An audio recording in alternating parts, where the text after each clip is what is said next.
பத்திரிகை நண்பர்கள் அனைவருக்கும் வணக்கம். இந்த படத்தை கார்த்திகேயன் உங்களுக்கு மிகப்பெரிய நன்றியை சொல்லணும். இந்த மாதிரி ஒரு படத்துக்கு இப்படி ஒரு பேக்கிங் கிடைச்சி இந்த பிளாட்ஃபார்மில் சொல்கிறதுங்கிறது அதுக்கு ஒரு தோல் கொடுக்கறதுங்கிறது உண்மையிலே ஒரு பாராட்ட வேண்டிய விஷயம். அதுக்கப்புறம் ராணா சார் என் முதலாளி அவங்க கேட்டு கெஸ்ட் ஹவுஸில் ஒரு வருஷம் நான் இருந்திருக்கேன்.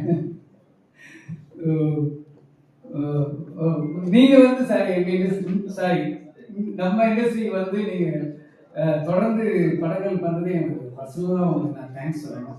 அது இந்த மாதிரி படத்தை வெறும் சண்டை ஒரு சாங்கு இந்த மாதிரி ஒரு படம் பண்ண ரொம்ப இப்படி ஒரு படங்களையும் நீங்கள் பண்ணுறது அதுக்கு பேக்கிங் நீங்கள் பண்ணுறது உண்மையிலே ரொம்ப சந்தோஷமாக இருக்குது. இந்த சூழ்நிலையில் உங்களை மாதிரி தயாரிப்பாளர்கள் தமிழ் இண்டஸ்ட்ரிக்கு ரொம்ப தேவை. அதுக்கு உங்களுக்கு ஒரு ஸ்பெஷல் தேங்க்ஸ் எனக்கு. அதுக்கப்புறம் இந்த படத்தை கார்த்திகேயனை கூப்பிட்டு காட்டியிருந்தாரு. ஸோ படம் பார்த்தோம். ஸோ இப்போ டைரக்டர் பக்கத்தில் இருந்தார். ஒவ்வொருத்தவங்களும் சொல்லிட்டு இருந்தாங்க பதப்பதப்பா இருந்தது. அவரு தான் உண்மையிலே பதப்பதப்பா இருந்தார். யாராவது கதையை சொல்லிடுவாங்களோ ஏதாவது